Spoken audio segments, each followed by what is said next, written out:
بسم اللہ الرحمن الرحیم۔ معزز ناظرین کرام، السلام علیکم ورحمۃ اللہ وبرکاتہ۔ ہم نے پہلے اسباق میں لفظ کے بارے میں پڑھا تھا کہ لفظ جو ہیں وہ ہمارا منہ جو بھی آوازیں پھینکتا ہے اس کو لفظ کہتے ہیں۔ پھر ہم نے لفظ کی دو قسمیں پڑھی تھی، ایک بامانی ایک بے معنی۔ بے معنی کو تو ہم نے چھوڑ دیا تھا، بامانی کو کلمہ کہتے ہیں۔ کلمہ کے بارے میں ہم نے پڑھا تھا، اسم، فعل اور حرف اس کی قسمیں۔ تو یہ ہم نے اب تک ایک ایک مفرد کے بارے میں پڑھا تھا، یعنی اسم کے بارے میں جاننے کی کوشش کی تھی۔ تو مفرد ایک کو کہتے ہیں۔ آج ہم مرکب پڑھیں گے۔ مرکب دو کلمے یا دو سے زیادہ اسماء کو مرکب کہتے ہیں۔ مرکب دو یا دو سے زائد اسماء کو مرکب کہتے ہیں، انگلش میں کمپاؤنڈ اسے کہتے ہیں، اور ایک کو مفرد کہتے ہیں۔ اب تک ہم ایک کے بارے میں پڑھ چکے ہیں، اسم کے بارے میں پڑھا ہے، اس کی واحد، جمع، مذکر، مؤنث، اس کی ساری جو ہے، اس میں معرفہ، اس میں نکرہ، اشارہ، اس میں یہ سارے مفرد تھے، ٹھیک ہے۔ اب ہم پڑھیں گے مرکب۔ تو مرکب جو ہیں یہ دو یا دو سے زائد اسماء کے مجموعے کو مرکب کہتے ہیں۔ اب اس مرکب کی دو اقسام ہیں، ایک کو کہتے ہیں مرکب ناقص، ایک کو کہتے ہیں مرکب تام۔ مرکب ناقص دو یا دو سے زائد ایسے اسماء کا مجموعہ جس کا مفہوم مکمل نہ ہو، جس کی ہمیں سمجھ نہ آئے، اس کو کہتے ہیں مرکب ناقص، جیسے نام سے ہی ظاہر ہے۔ دوسرا ہے مرکب تام، مکمل جملہ، اس کو جملہ بھی کہتے ہیں۔ مرکب تام اس کو جملہ کہتے ہیں، اور انگلش میں اس کو کہتے ہیں سینٹنس۔ مرکب تام ایسا دو اسماء کا مجموعہ ہوتا ہے جس کا مفہوم مکمل طور پہ ہمیں سمجھ آ جائے، اس کو مرکب تام کہتے ہیں، اس کو جملہ کہتے ہیں۔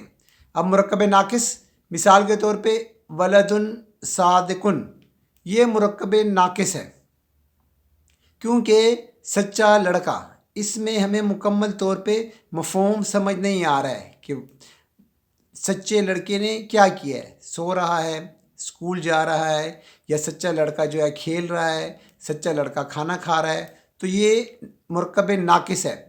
اور اگر آ جائے مرکب تام، مکمل جملہ، تو آ جائے گا نیک لڑکا مدرسے جا رہا ہے، نیک لڑکا کھانا کھا رہا ہے، تو یہ مرکب تام اس کو کہتے ہیں، جملہ کہتے ہیں عربی گرامر میں، اور اس کو انگلش میں سینٹنس کہتے ہیں۔ آج ہم مرکب ناقص کے بارے میں پڑھیں گے کہ مرکب ناقص کیا ہے۔ وہ مرکب وہ دو یا دو سے زائد اسماء کے مجموعے کو مرکب ناقص کہتے ہیں، ٹھیک ہے، جس کا مفہوم مکمل نہ ہو، جیسے ولد صادق، ٹھیک ہے، نیک سچا لڑکا ہمیں اس کے بارے میں مکمل معلومات حاصل نہیں ہو رہی ہے کہ سچا لڑکا، بس صرف یہ مرکب ناقص ہے۔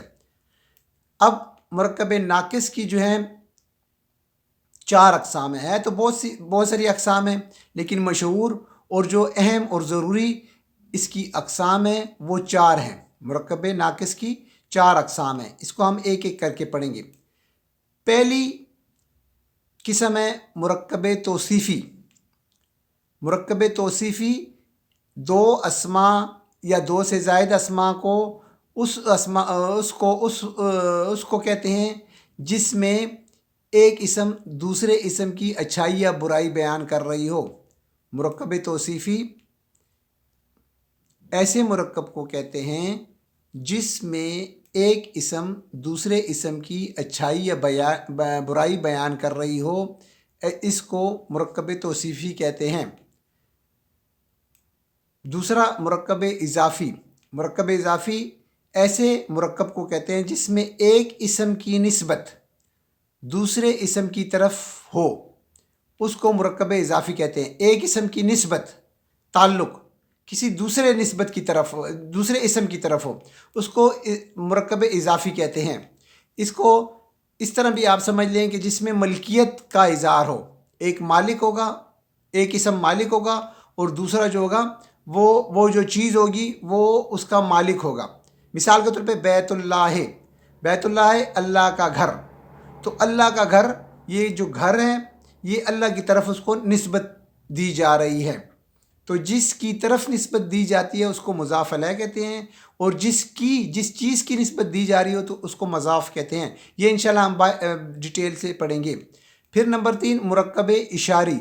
مرکب اشاری جس میں کسی اشارے کے ساتھ کوئی اسم ملا ہوا ہو تو اس کو مرکب اشاری کہتے ہیں. مرکب اشاری ہم پچھلے اسباق میں پڑھ چکے ہیں، ہاذا، ہاذی، ذالکا، تلکا وغیرہ. یہ اس میں اشارے کے سبق میں ہم پڑھ چکے ہیں. تو یہ اس میں اشارہ جب اسم کے ساتھ آتا ہے تو پھر اس کو کہتے ہیں مرکب اشاری. یہ بھی ہم انشاءاللہ آگے پڑھتے ہیں. مرکب جاری. مرکب جاری وہ ہیں جس میں اسم کے ساتھ حرف جارہ میں سے کوئی حرف آئے.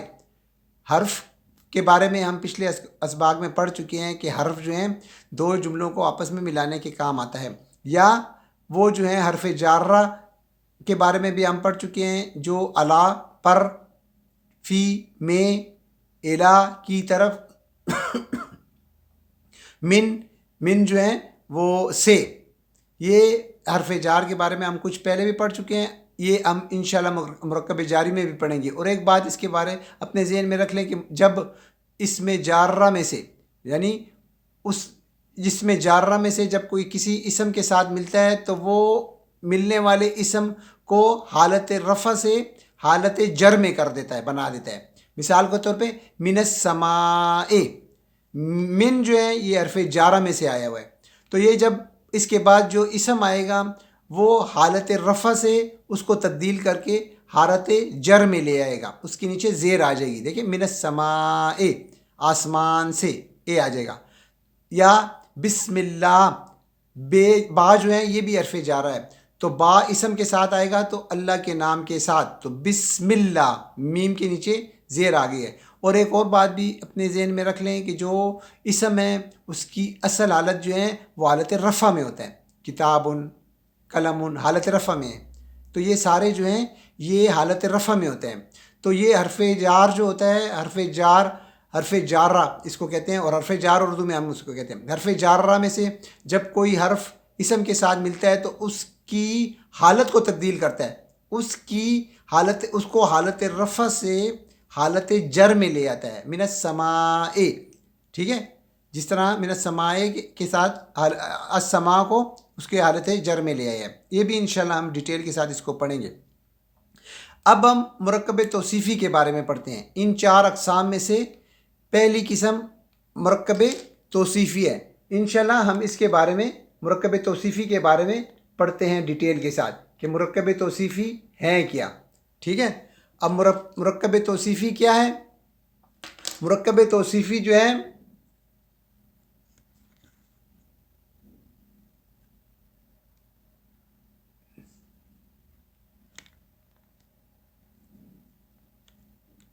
مرکب توصیفی جس طرح کے نام سے ہی ظاہر ہے، ٹھیک ہے، جس طرح کے نام سے ہی ظاہر ہے مرکب توصیفی صفت سے نکلا ہوا ہے.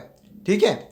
تو مرکب توصیفی سے مراد ہے کہ 2 اسماء کا ایسا مرکب جس میں ایک اسم جو ہے وہ دوسرے اسم کی اچھائی یا برائی بیان کرتا ہے. ٹھیک ہے. 2 اسماء، ایک اسم جس کی اچھائی یا برائی بیان کی جا رہی ہوتی ہے اور دوسرا اسم جو اچھائی یا برائی بیان کر رہا ہوتا ہے. جس کی اچھائی یا برائی بیان کی جا رہی ہوتی ہے اس کو موصوف کہتے ہیں، اور جو اسم اچھائی یا برائی بیان کر رہا ہوتا ہے اس کو صفت کہتے ہیں. ٹھیک ہے. جس کی اچھائی یا برائی بیان کی جا رہی ہو اس کو موصوف کہتے ہیں، اور جو اسم اچھائی یا برائی بیان کر رہا ہو اس کو صفت کہتے ہیں. ٹھیک ہو گیا. اب یہ اس مثالوں کو ذرا آپ دیکھ لیں تو پھر اس کے بعد انشاءاللہ ہمیں اس کو سمجھنے میں آسانی ہوگی. اب دیکھیں بیت جمیل، بیت جمیل، بیت جو ہیں وہ گھر کو کہتے ہیں، اور جمیل خوبصورت، یعنی یہ خوبصورت جو ہیں یہ صفت ہے، اور یہ بیت جو ہے یہ موصوف ہے. اس کی صفت بیان کی جا رہی ہے، بیت کی گھر کی صفت بیان کی جا رہی ہے، خوبصورت گھر، بیت جمیل خوبصورت گھر، گھر موصوف، جمیل صفت۔ اسی طرح اگلے مثال دیکھیں، الولد الصالح، یعنی الولد یہ جو ہے یہ موصوف ہے، اور الصالح کا یہ جو ہے صفت ہے۔ تو موصوف لڑکا جس کی صفت بیان کی جا رہی ہے کہ وہ نیک ہے، اور صفت اس کی کیا ہے؟ نیک، یہ صفت ہے۔ اسی طرح تیسری مثال میں دیکھیں، البنت الصالحات، البنت الصالحات، البنت یہ موصوف ہے، اور الصالحات یہ صفت ہے، البنت الصالحات نیک لڑکی، ٹھیک ہے۔ اب ان کو آپ نے صفت اور موصوف کی پہچان ہو گئی آپ کو، جو جس چیز کی صفت بیان کی جا رہی ہو، بیتن یہ موصوف ہے، الولد موصوف، البنت موصوف، یہ سارے موصوف ہیں جن کے بارے میں ذکر کیا جا رہا ہو۔ اب جمیل صفت، الصالح صفت، الصالحات صفت۔ تو اس میں مرکب توصیفی بنانے کے لیے سب سے پہلی بات آپ نے یہ جاننا ہے کہ جس چیز کی صفت بیان کی جا رہی ہو اس کو موصوف کہتے ہیں، اور جو صفت بیان کر رہا ہوتا ہے اس کو صفت کہتے ہیں، جو اسم صفت بیان کر رہا ہوتا ہے اس کو صفت کہتے ہیں۔ یہ ایک چیز آپ نے اپنے ذہن میں رکھنی ہے۔ اس کی چار باتیں اپنے ذہن میں اچھی طرح ڈالیں گے تو پھر آپ کو جب آپ کے سامنے آئے گا مرکب توصیفی تو آپ کو پہچاننے میں آسانی ہوگی۔ پہلی بات یہ ہو گئی موصوف اور صفت والی۔ دوسری یہ ہے کہ جب بھی اردو ترجمہ کیا جائے گا، مرکب توصیفی کا ترجمہ اردو ترجمہ کیا جائے گا تو الٹ ترجمہ کیا جائے گا۔ یعنی دیکھیں، یہ اس مثال کو دیکھیں، بیت جمیل، اب عربی میں بیت جمیل پہلے آیا ہے موصوف، اس کے بعد آئی ہے صفت۔ تو جب آپ ترجمہ کریں گے تو اس کا الٹ کریں گے، پہلے صفت کا ترجمہ کریں گے، ٹھیک ہے نا؟ پہلے صفت کا ترجمہ کریں گے، پھر موصوف کا ترجمہ کریں گے۔ بیت جمیل خوبصورت گھر، ایک خوبصورت گھر، تو الٹ ترجمہ کریں گے آپ ہمیشہ۔ الولد الصالح، الولد الصالح یہ اس کا بھی الٹ ترجمہ کریں گے، پہلے صفت آئے گی نیک لڑکا، لڑکا موصوف ہو گیا، نیک صفت ہوگی۔ بالکل اسی طرح البنت الصالحات، یہ جو ہے صفت عربی میں پہلے آیا ہے، یہ عربی میں موصوف پہلے آیا ہے اور صفت بعد میں آئی ہے۔ تو اردو ترجمہ کرتے وقت آپ اس صفت کو پہلے لے کر آئیں گے نیک، اور موصوف کو بعد میں لڑکی۔ تو اس کا دوسرا قانون یہ ہو گیا کہ ترجمہ کرتے وقت اپنے ذہن میں اچھی طرح رکھیں کہ آپ اس کا الٹ ترجمہ کریں گے، کیونکہ قرآن جب آپ پڑھیں گے مرکب توصیفی آئے گا تو اس کا ترجمہ کرنا پڑے گا، تو اس کا الٹ ترجمہ کریں گے، ٹھیک ہے؟ صفت کو آپ پہلے لے کر آئیں گے، موصوف کو آپ بعد میں لے کر آئیں گے۔ یہ اس کا دوسرا قاعدہ ہو گیا اس کو بنانے کا۔ اب تیسرا اور اہم قاعدہ، بہت ضروری، بہت اہم ہے، اس کو آپ سمجھیں اور اپنے ذہن میں ڈالیں، انشاءاللہ آپ کو سمجھ آ جائے گی، کیونکہ اس کے بارے میں ہم پہلے بھی پڑھ چکے ہیں۔ موصوف اور صفت کے درمیان مکمل مطابقت پائی جائے گی۔ جو صفت اور موصوف ہوگا ان کے درمیان مکمل مطابقت پائی جائے گی، آہنگی پائی جائے گی۔ جس طرح موصوف ہوگا اس طرح کی صفت بھی ہوگی، چار باتوں میں۔ کون سی چار باتوں میں؟ جنس میں، ٹھیک ہے نا؟ اسم کے بارے میں ہم پڑھ چکے تھے نا پچھلے سبق میں کہ اسم کے بارے میں چار باتوں کا جاننا نہایت ضروری ہے۔ یہ وہی چار باتیں ہیں۔ ان چار باتوں میں جو صفت ہوگی وہ موصوف کے مطابق ہوگی، موصوف جیسا ہوگا اس کی صفت بھی ویسی ہوگی، چاروں حالتوں میں یہ مطابقت کرے گا۔ مثال کے طور پہ موصوف کو پہلے آپ دیکھیں گے، دیکھیں موصوف کو اہم مقام حاصل ہے۔ موصوف جس طرح کا ہوگا صفت اس طرح اپنی حالت تبدیل کر لے گی۔ صفت کو اپنے آپ کو بنانا پڑے گا موصوف کے مطابق۔ موصوف کو اہم مقام حاصل ہے، بنیادی مقام حاصل ہے۔ تو اگر موصوف جنس مذکر ہوگا تو صفت بھی مذکر ہوگی، اگر موصوف مؤنث ہوگا تو اس کی صفت بھی مؤنث ہوگی، جنس میں وہ اس کے برابر ہوگا، صفت. عدد میں واحد تثنیہ جمع. اگر موصوف واحد ہوگا صفت واحد، موصوف تثنیہ صفت تثنیہ، موصوف جمع تثنیہ بھی جمع ہوگا. لازمی دونوں کو ہم آہنگ ہونا چاہیے. وسعت کا مطلب ہے اس میں نکرہ اور معرفہ. اگر موصوف معرفہ ہوگا، معرفہ یہ دیکھیں معرفہ ہے، تو معرفہ ہوگا تو اس کی صفت بھی معرفہ ہوگی. ال آ گیا، ادھر بھی ال آ گیا، ٹھیک ہے، اور وہ معرفہ ہوگی. اگر نکرہ ہوگی، یہ دیکھیں بیتن جمیل، یہ اس میں نکرہ ہے، تو بیتن اگر نکرہ ہے تو اس کی صفت بھی نکرہ ہی ہوگی. ٹھیک ہو گیا. اب اعرابی حالت، اعرابی حالت میں جو اعراب موصوف پہ ہوگا بیتن، اعراب کہتے ہیں آخری لفظ کے آخری حرف کی حرکت کو اعراب کہتے ہیں، یہ بھی ہم پڑھ چکے ہیں. تو اعراب کی حالت میں بھی ہم آہنگ ہوگے. جیسے بیتن، یہ ضمہ تنوین ہے، اس کے اوپر بھی ضمہ تنوین ہے. یہ آخر میں پیش ہے، اس میں بھی پیش ہے، اس میں بھی پیش ہے اور اس میں بھی پیش ہے. ٹھیک ہے. تو جنس کے اعتبار سے دیکھیں چار چیزیں صفت جو ہیں وہ موصوف کے تابع ہیں. جس طرح موصوف ہوگی صفت اسی طرح اپنی حالت تبدیل کرے گی اور اس کے مطابق اپنی حالت کو تبدیل کرے گی. جس طرح کہ اگر موصوف جو ہیں جنس، اگر یہ مذکر ہوگا، ٹھیک ہے نا، مذکر، تو اس کی صفت بھی مذکر ہی ہوگی. دیکھیں الولد، یہ مذکر ہے تو صالح یہ بھی مذکر ہے. اگر موصوف ٹھیک ہے مؤنث ہے، بنت مؤنث ہے، تو اس کی جو صفت ہوگی وہ بھی صالحۃ مؤنث ہی ہوگی. اس طرح عدد اگر واحد ہے، ٹھیک ہے، ولدو تو صالحو یہ بھی واحد ہی آئے گا. ٹھیک ہے. اب وسعت، اس میں نکرہ اس میں معرفہ. ٹھیک ہے. یہ دیکھیں یہ اس میں نکرہ کی مثال ہے، بیتن جمیلن، یہ اس میں نکرہ یہ بھی اس میں نکرہ.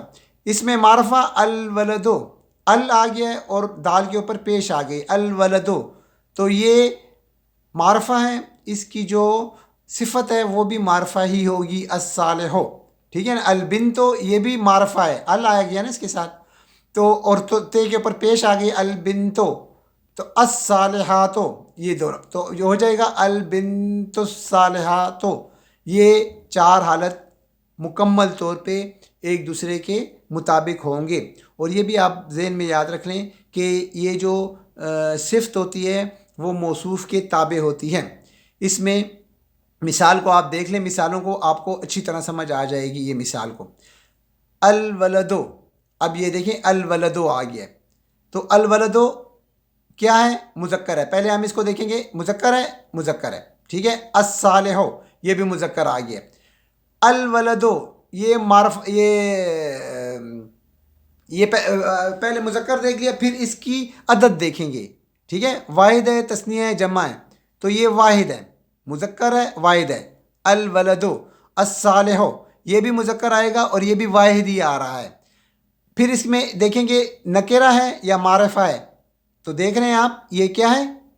یہ معرفہ ہے، کیونکہ اس کے ساتھ ال آیا ہے اور دال کے اوپر پیش آئی ہے. تو الولدو، اور پھر اس کی جو صفت ہوگی الصالحو یہ بھی معرفہ ہی ہوگی. ٹھیک ہو گیا. یہ اس کی وہ ہوگی. اور اعرابی حالت میں چوتھی حالت میں کیا ہے؟ اعرابی حالت میں دیکھیں الولدو پیش ہے، الصالحو اس کے اوپر پیش ہے. اب دوسری مثال دیکھیں. اب دوسری مثال میں یہ تثنیہ ہو گیا ہے. ٹھیک ہے. مذکر ہے، پہلے تو مذکر دیکھیں آپ. ٹھیک ہو گیا مذکر؟ ہاں مذکر ہے. پہلی جو شرط ہے وہ پوری ہو گئی. چار شرطیں برابر کریں گے. پہلی شرط مذکر برابر ہو گئی. ٹھیک ہے. الصالحان. الولدو مذکر ہے، یہ بھی مذکر ہے. الصالحو یہ بھی مذکر ہے. اب اس میں دوسری دیکھیں کہ یہ واحد ہے، تثنیہ ہے، جمع ہے، تو تثنیہ ہے. یہ دیکھیں یہ واحد تھا، یہ تثنیہ ہے. الولدان، الولدان. اب اس کی جو صفت ہوگی الصالحان، اس کی صفت جو ہوگی وہ بھی تثنیہ ہی آئے گی. اب اس کی جمع، ولد کی جمع کیا ہے؟ الاولادو، یہ جمع آ گئی ہے، تو اس کی جو صفت ہوگی الصالحون وہ بھی جمع ہی آئے گی. الاولاد الصالحون. یہ جمع آ گئی ہے. تو اس میں جمع ہے، مذکر ہے، معرفہ ہے، اور وہ ہے اعرابی حالت کیا ہے؟ اعرابی حالت دونوں حالتیں اس میں رفع میں ہیں. ٹھیک ہو گیا؟ حالت رفع میں ہے. الصالحون یہ جمع میں ہم پڑھ چکے ہیں کہ جب حالت رفع میں ہوگا تو الصالحون آئے گا، اور حالت نصب اور جر میں ہوگا تو الصالحین آئے گا. اب دوسری مثال دیکھیں مؤنث کی. پہلے یہ ساری جو ہیں یہ مذکر کی مثالیں آ گئی تھیں. اب مؤنث کی ہم دیکھیں گے کہ مؤنث کی مثال جو ہیں واحد میں، تثنیہ میں اور جمع میں کیسے آئے گی. تو سب سے پہلے ہم اس کو دیکھیں گے. البنتو، البنتو مذکر ہے مؤنث ہے؟ مؤنث ہے. یہ الصالحات یہ بھی مؤنث ہے. پہلی شرط پوری ہو گئی. نکرہ ہے، الف لام آیا ہے، تے کے اوپر پیش آئی ہے، یہ معرفہ ہے، نکرہ نہیں ہے، معرفہ ہے. الصالحات یہ بھی معرفہ ہے. ٹھیک ہو گیا؟ اور یہ البنتان الصالحان یہ تثنیہ ہے، اور اس کی یہ جو صفت ہے وہ بھی تثنیہ آئے گی. البنات جمع ہے، الصالحات تو یہ بھی جمع آئے گی. صفت موصوف جمع، صفت بھی جمع. اب اس میں ایک استثناء آپ دیکھیں گے. استثناء کیا ہے؟ اس کو ہم نے پہلے بھی پڑھا ہوا ہے. جمع مکسر، جمع مکسر میں یہ استثناء کو آپ یاد رکھیں جب بھی کہ جمع مکسر غیر عاقل ہوگی. ہم پہلے پڑھ چکے ہیں. تو جمع مکسر غیر عاقل کو کیا کریں گے؟ ہم واحد مؤنث کا درجہ دیتے ہیں. عربی گرامر میں جمع مکسر غیر عاقل کو واحد مؤنث کا درجہ دیتے ہیں. اس لیے یہ جو اصول ہے یہ مرکب توصیفی میں بھی یہی اصول پایا جائے گا. الکتب یہ جمع مکسر کی بات کر رہا ہوں. الکتب الجدیدۃ، اب اس کی صفت جو ہیں یہ واحد مؤنث آئی ہوئی ہے، لیکن یہ جو ہیں یہ اسم جو ہیں الکتب یہ جمع مکسر غیر عاقل ہے. الکتب الجدیدۃ.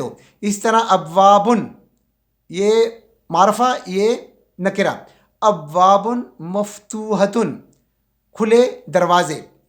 یہ ابواب جو ہیں یہ جمع مکسر ہے، اس لیے اس کی جو صفت ہوگی وہ واحد مؤنث کی آئے گی. اسی طرح یہ جو جمع مکسر عاقل ہوگی اس کے ساتھ واحد